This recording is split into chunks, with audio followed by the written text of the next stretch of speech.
अभिनंदन मॅम तुमचं. नाव काय तुमचं? माझे नाव निशिका भावेशवानी. अच्छा, प्रॉपर कुठले? मी प्रॉपर मालेगाव जिल्हा नाशिक. आणि सध्याची बँक पोस्ट? सध्या मला बँक ऑफ बडोदामध्ये प्रोबेशनरी ऑफिसर भेटलंय. साधारण जर्नी किती दिवसांचं होतं? मला थोडा कालावधी 2.5-1 वर्ष लागले, कारण की मी ऑलरेडी वर्किंग होती पोस्ट ऑफिसमध्ये ॲज अ ग्रामीण डाक सेवक. त्यामुळे थोड्या फार मार्कांनी 1-2 रिझल्ट जात होते, परंतु ह्या वर्षी ते सक्सेसफुल झालं व मला PO भेटलं. SSA बद्दल काय सांगा? SSA म्हणजे ह्या जर्नीमध्ये खूप मोठा जर हातभार असेल तो SSAचाच होता. मी जेव्हा बँकिंग करायचं ठरवलं त्यावेळेस SSAचा एक व्हिडिओ आलेला, सरांनीच घेतलेला बॅचचा. तर मी क्षणाचाही विचार न करता SSA चॉईस केलं, फी भरून क्लास जॉईन केला होता.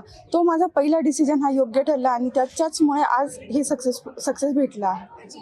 एक क्वालिटी जी स्पर्धा परीक्षा काढण्यासाठी महत्त्वाची म्हणजे एक स्टुडंटसाठी, जसं फातिमा मॅम म्हणतात, कोणतेही काम करत असताना व्हाय, व्हॉट आणि हाऊ ह्या गोष्टी क्लिअर असायला हव्या. जर आपला व्हाय क्लिअर असेल तर आपल्याला कधीच डिमोटिवेशन होणार नाही. म्हणून कधीही व्हाय क्लिअर असावं, तुम्ही सक्सेसफुल नक्कीच व्हा. आज तुमची मुलगी अधिकारी या पोस्टवर आहे, तर तुम्हाला कसं वाटतंय?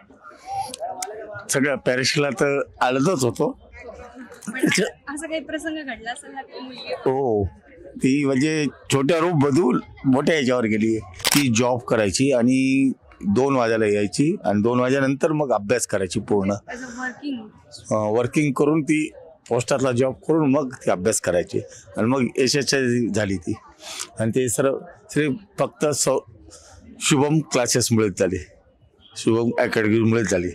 कारण वेळोवेळी सर उपलब्ध राहायचे. फोनवर ऑनलाईन केलं त्यांनी, ऑफलाईन नाही, ऑनलाईन केलं. आणि वेळोवेळी सर हिचा फोन उचलायचे रात्री 10-11 केव्हाही राहू.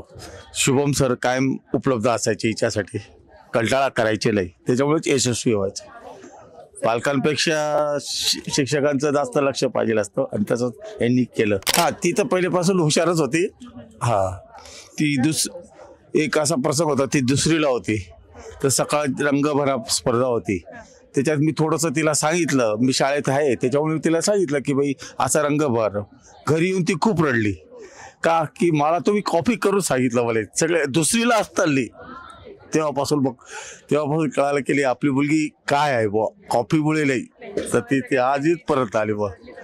10वीला सुद्धा ती मॅथमध्ये पहिली होती राज्यात.